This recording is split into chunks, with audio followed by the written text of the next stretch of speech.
네, 소셜라이브 시작하겠습니다. 오늘은 조소희 기자 혼자 나왔네요. 네, 저희가 준비한 영상이 있어서요. 영상을 보여드리는 방식으로 진행하도록 하겠습니다. 아, 영상만 틀어드리는 건가요? 아니, 중간중간에 제가 댓글도 읽어드리고요. 궁금증을 좀 해소해드리고요. 아, 그 기자단과의 인터뷰. 네네네. 그분들이 이제 언론에 노출되는 걸 굉장히 꺼려하셔서요. 네.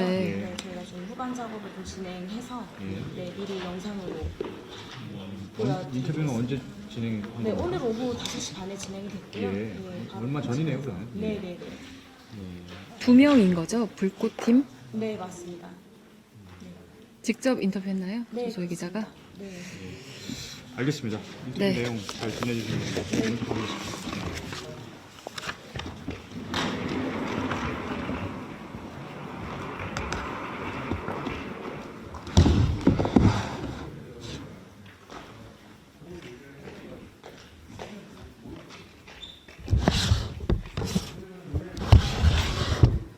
네, 저희가 오늘 오후 5시 30분에 이 N번방 사건을 처음으로 보도한 대학생 기자단을 만났고요. 심지어 오늘 이렇게 세상을 떠들썩하게 한 사건이 벌어지고 가해자가 경찰에서 검찰로 송치가 됐음에도 심지어 이 시간에 그 시간까지도 영상을 올려달라는 문의가 이어지고 있었습니다. 우선 저희가 준비한 영상 보시고 좀 더 얘기 나눠보도록 하겠습니다. 뭐 예를 들면 1번 방부터 8번 방까지를 자기들끼리 N번 방이라고 불렀는데 거기는 이제 각각이 만든 디지털 성범죄, 성착취 영상물들이 올라와 있는 방이었고 그 방에서는 1번 방에 뭐 5명, 뭐 2번 방에 몇 명, 8번 방에 뭐 11명 뭐 이런 식으로 30명가량의 피해자를 1번 방부터 8번 방에 나눠서 넣고 인적사항 같은 거 있잖아요. 이름, 다니는 학교, 핸드폰 번호, 뭐 사는 주소까지도 그리고 몇 학년 몇 반인지도 올라왔는데 그게 N번방에만 올라온 게 아니라 고단방을 통해서 그런 것들을 게시를 해놓은 거예요. 공지 같은 걸로. 이제 N번방에 그냥 관전하러 온 사람들도 호기심을 느끼게 되고 그 자료를 찾게 되고 N번방 어디서 볼 수 있나요? 그러면은 이제 왓치맨이 아, 이 방 쭉 훑어보면 찾을 수 있을 텐데 왜 나한테 문의하세요? 이러고 뭐 가지고 있는 사람한테 링크 받을 수 있어요. 이런 식으로 N번방에 대한 호기심을 엄청 극대화시켰죠. 왓치맨이. N번방에 들어가서 확인을 하고 바로 그 다음날 경찰서에 가서 신고를 했어요. 경찰서에서 이건 자기네가 관할할 수 있는 게 아니다. 너무 이제 사태가 심각하다 해서 사이버 수사대로 이제 넘겨야겠다고 해가지고 경찰청 사이버 수사대로 이제 사건이 인계가 된 거죠. 1번 방부터 1번 방, 2번 방, 3번 방, 4번 방 이렇게 쭉 텍스트로 파일을 정리를 했어요. 근데 1번 방에 김땡땡, 뭐 몇 학년 몇 반 넣고 점 이런 식으로 되게 상세하게 정리를 해놨어요. 되게 사람들의 호기심을 자극할 만하게. 그러니까 이제 N번방을 못 보고 못 빼기게 이렇게 해놓은 거죠. 그러니까 이제 사람들이 다 N번방 뭐 링크 주세요, 주소 주세요 이런 식으로 계속 말을 한 거거든요. 근데 이제 이거를 어쨌든 아동 성착취 그런 영상들이 오고 간다는 걸 저희가 이제 눈으로 확인했어야 되니까 저도 계속 이제 그 방에 상주하면서 다른 방을 통해서 N번방에 들어가게 된 거죠. 그럼 금전 거래는 이루어졌다는 건 어떻게 아셨어요? 이제 금전 거래가 이루어진 거는 박사방이고 N번방 같은 경우에는 사실 그런 금전 거래가 뭐 원활하게 이루어진 건 아니거든요. 그냥 트위터를 통해서 암암리에 이 영상 뭐 알지 파일 구합니다 이러면은 저 있습니다 해서 자기들끼리 공유하고 이런 거였고 박사는 사실 그거를 약간 하나의 플랫폼을 이용한 약간 진짜 암호화폐를 이용해가지고 진짜 수익을 창출해냈잖아요. 한 사업을 하듯이 사업가처럼. 근데 이제 각각은 조금 여러 군데 여러 포털에 퍼져 있어서 그 가지고 있는 가해자 1이 뭐 다른 사람 가해자 2에게 판다든지 이런 식으로 유통이 된 거죠. 제2의 유포자들이 또 수익을 거둔 거죠. 오늘 조주빈 포토라인에 선 걸 보니까 어떠셨어요? 저는 그 조주빈이 그 피해자들을 인형이나 상품이나 뭐 이제 피해자들을 한 방에 넣어놓고 오늘의 메뉴라고 표현을 했어요.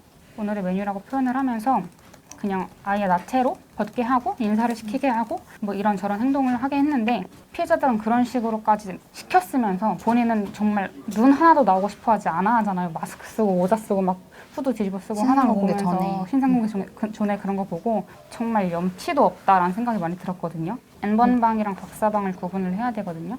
근데 N번방 같은 경우에는 지금 걷잡을 수 없이 많이 퍼져 있어서 뭐 해외랑도 이제 공유가 되고 있고 이제 N번방의 영상 같은 경우에는 근데 심지어 이제 아동들이 훨씬 많은데 그런 박사방 피해자들에 비해 박사방은 이제 N번방에 비해서 그만큼 유포가 되진 않았지만 어쨌든 뭐 누가 많이 봤다고 해서 이 사건의 경중이 있는 건 아니니까. 진짜 그 성을 착취하는 범죄를 저지른 사람은 일단 잡힌 거잖아요. 그리고 가까스는 아직 잠적 중인 거고 텔레그램에 없고 저희가 이 9개월 동안 지켜보면서 지금 박사가 잡혀서 지금 한창 이제 탈퇴하고 좀 조용해지고 시들해지고 영상 잘 안 올라오고 이러는 시기인데 왓치맨이 잡혔을 때도 작년 말에도 한 며칠 정도는 되게 자제하는 분위기였거든요. 근데 돌아오거든요, 얘네가. 그래서 지금 박사 이후에 계속 이제 뭐 각각 또 이제 뭐 해결이 되고 뭐 이후에도 안 지켜본다면 이게 끝나지 않을 것 같고. 네.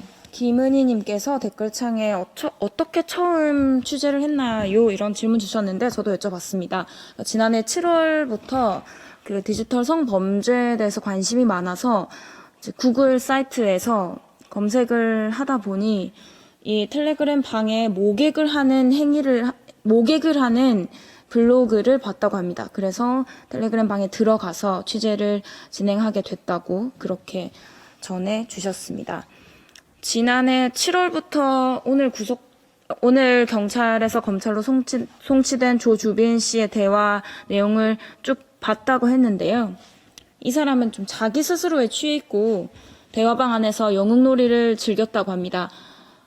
그래서 오늘 이 대학생 기자분들이 굉장히 아쉬운 점이 이 박사라는 사람을 포토라인에 세우지도 또 발언 기회를 주지도 말아야 한다고 말했습니다.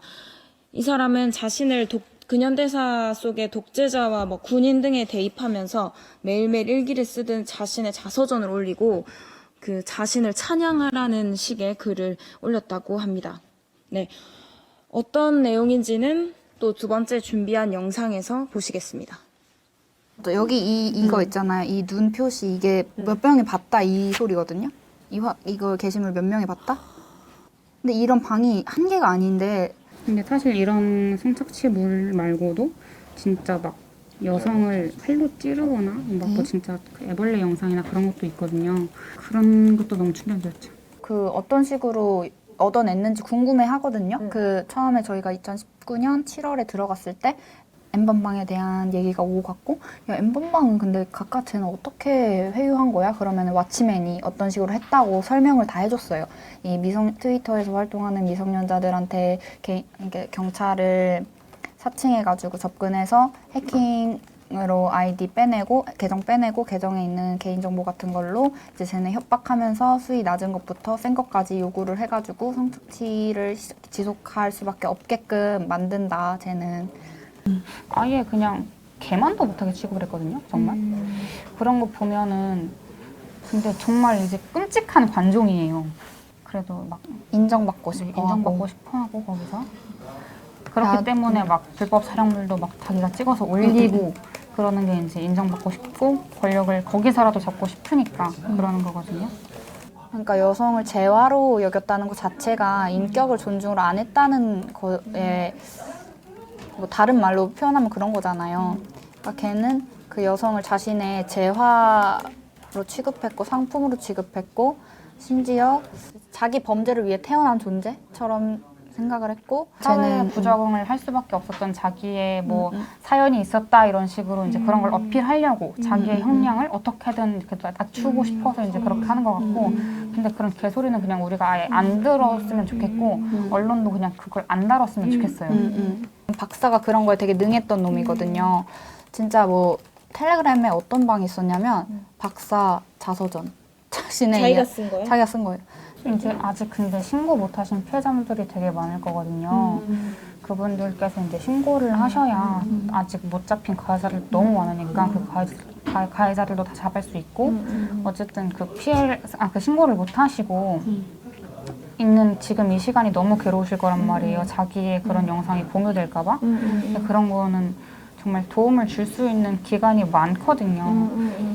만약에 없다고 하면 뭐 저희한테 메일이라도 보내주면 저희가 좀 도와드릴 수도 있으니까. 저희가 이제 네. 진짜 피해자분들한테 실제로 제보도 받아서 이제 다음 주부터 주말부터는 계속 그분들 도와드리는 일을 할 거라서 또 다른 분들 제보해 주시면 이제 언론 인터뷰는 가급적 안 하고.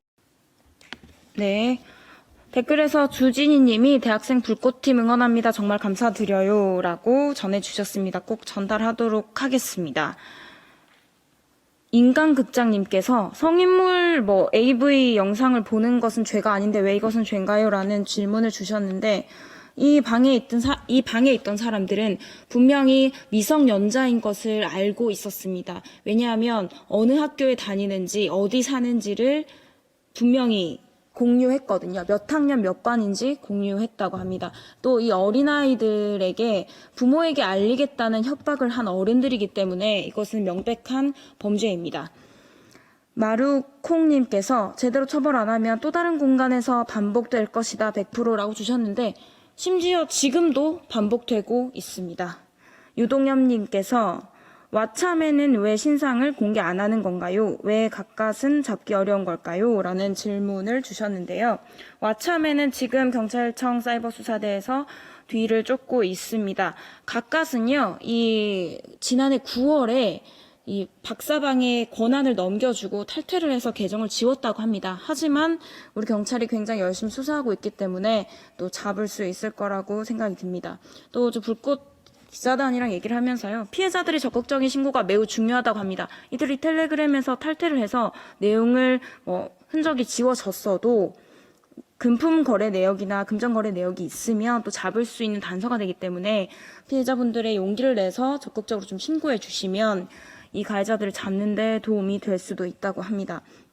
그리고 이 대학생 기자단이 좀 국가에 정책적으로 바라는 게 있었는데요. 그게 뭐냐면 그 신고센터를 좀 새벽에 운영해달라. 왜냐면 이 가해가 이루어지는 시간이 주로 새벽 12시부터 2시 사이라고 합니다. 그래서 이 시간대에 좀 신고센터를 혹시 운영해주면 좋겠다라는 바람을 전해왔습니다. 저희가 금요일 소셜라이브에서요. 한국사이버성폭력대응센터 신선영희 활동가님과 피해자들이 어떻게 대응해야 할지 그리고 정부가 어떻게 나서야 할지에 대해서 좀 더 얘기 나눠보도록 하겠습니다. 오늘 댓글에서 굉장히 많은 분들이 질문 주셨는데요. 어찌되었던 이 사건의 본질은 힘없고 목소리 낼 수 없는 10대 여성들에게 범죄를 가했다는 점입니다. 하지만 그가 사과한 사람은요. 50대, 60대 남성이었죠. 우리가 집중해야 할 것은 그 힘있고 권력 있는 남성들이 보이스피싱을 당한 게 아니라요. 이 힘없고 목소리 낼 수 없는 10대 여성들이 지속적이고 끔찍한 범죄의 피해자가 됐다는 점입니다. 모두 좀 이 점에 관심을 가져주셨으면 좋겠습니다. 그럼 저희는 금요일 소셜라이브에서 뵙겠습니다.